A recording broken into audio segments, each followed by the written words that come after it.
mutual confidence is extremely important. Common interests of all ASEAN, that is, we should keep peace, we should keep security among ourselves, because we need to build confidence for others from outside to come in and do business with us, invest in us, and to make sure that we can continue to play a constructive role as a group. So we have to keep peace within ourselves, we have to have mutual confidence among ourselves, we have to build a higher trust among ourselves. And in my 5 years of service as ASEAN Secretary General, I have tried to help all sides understand each other, Thailand and Cambodia, the issues of previously Philippines and Singapore, and Philippines and Malaysia, try to get them to think in the larger picture, larger interests of the entire region, rather than just national interests, rather than just a bilateral issue. Think of it as a larger issue for ASEAN, and we have to be able to make some concessions for the larger interests of the community of ASEAN. I think that is becoming more and more evident within ASEAN. The spirit of ASEAN is important.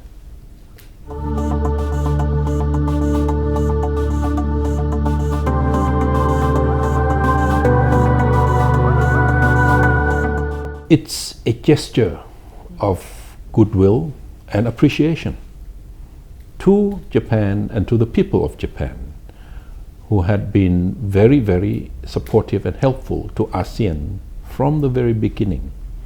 Japan is ASEAN's longest dialogue partner. Last year, we celebrated 40th anniversary of our dialogue partnership, and Japan has been extremely helpful for ASEAN to grow and strengthen and progress. So when the earthquake came in March 2011, I thought the least that ASEAN could do was to show that sympathy. And I was very inspired and moved by the outpouring of sympathy and goodwill of the people in ASEAN. In many cases, individual contributions were more than government official help or assistance to the people of Sendai, people of Ishinomaki. So I was very moved, and I thought the least we could do is to show that in the name of ASEAN. We brought a movie star from Thailand, to sing and to dance. We brought dancers, we brought musicians to help. And then we cooked hot meals. It was to show our appreciation to what Japan and the Japanese people have done for us.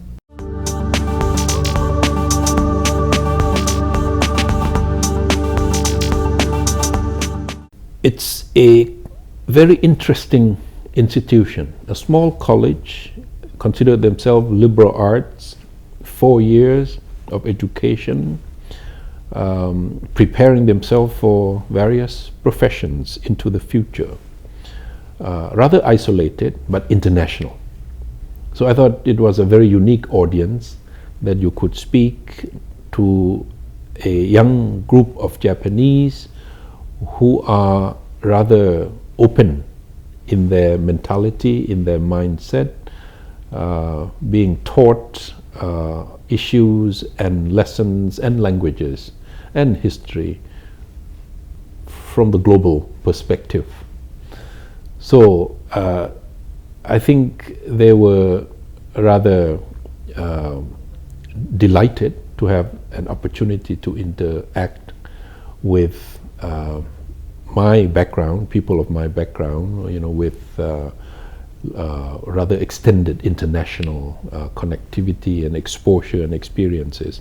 I was able to assure them and reassure them that liberal arts education, being interested in the wider issues of human beings as human family is important, that you don't go straight into the profession but be very narrow. The world in the future is going to require all of us to be more tolerant, broader in our perspective, and be prepared for the diversity in the world, in the international community. And if you are well informed from the beginning, that you have to approach many of the global issues and global challenges from a wider perspective than just a national perspective, your own country's narrow interests, then you will have some positive impact on the world. And I think they are very well prepared for their future.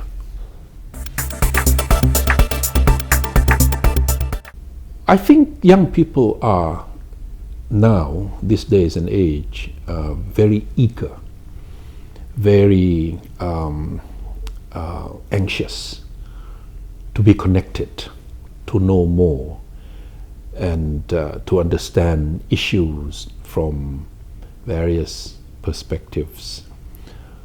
While they have the ability to connect through modern technology, IT, we also need to encourage them to move around, be mobile, be connected, and be able to experience firsthand on a personal basis. So we use the modern technology to connect, to increase their curiosity, to increase their knowledge, their information, but they have to go one step further, and that is to actually move and live in different cultures in order to appreciate the diversity of the human family more. And I see this in the younger generation all across the world, Japanese or Thai, but they need the guidance, they need the advice, they need the reassurance that they should not be satisfied, be content with their own narrow national interests or communal interests or cultural framework that they grow up in, but open up and expand their perspective, their mindset, so that in the future they can live together, they can work together, because the world is getting very small. The world is getting crowded. Without mutual respect, mutual understanding, and mutual trusts and tolerance for the diversity, for the differences that we have between us, it's going to be difficult to keep peace, security, and stability that we need.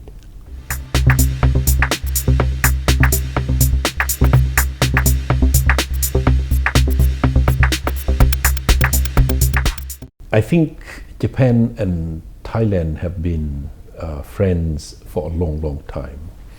I think the largest investment of Japan outside of Japan would be in Thailand, in ASEAN, and very productive. And I think the relationship has been mutually beneficial. What happened to Thailand in Thailand is, I would call it a democracy derailed. That the country needs to get back on the path of democracy, but it needs support, it needs encouragement, it needs sympathy. And then the question to all of us would be, how do we make sure that a form of democracy that we want to see in every country around the world is more than just the form, more than just the institutions, more than just the framework, the constitution, political parties, parliament. Is that enough? Or we want substantive democratic tradition or democratic politics, the rule of law, the equality, the responsibility, the participation, the transparency, check and balance. All these things have to be instituted. It would take a lot of living experiences, a lot of exchange, a lot of learning, a lot of learning through mistakes. And I think that's what Thailand is going through. It will remain friendly, it will remain open, it will remain productive, but it needs time to find its new balance.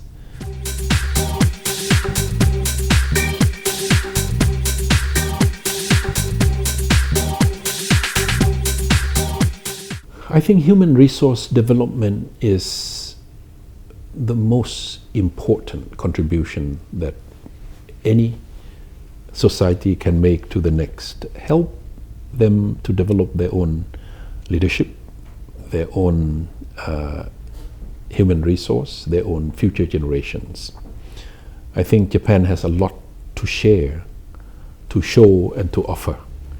The way in which you organize your society, the way in which you solve your problems, the way in which you manage your own differences in every level, every dimension of your society, political, economic, social, all these things I think need to be appreciated.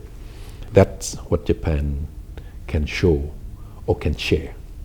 Cannot be imposed, cannot be forced onto other people, but at least you can show and share the way in which you do things, bit by bit, step by step, the discipline, the hard working, the honesty, the responsibility, the sense of professionalism in everything you do.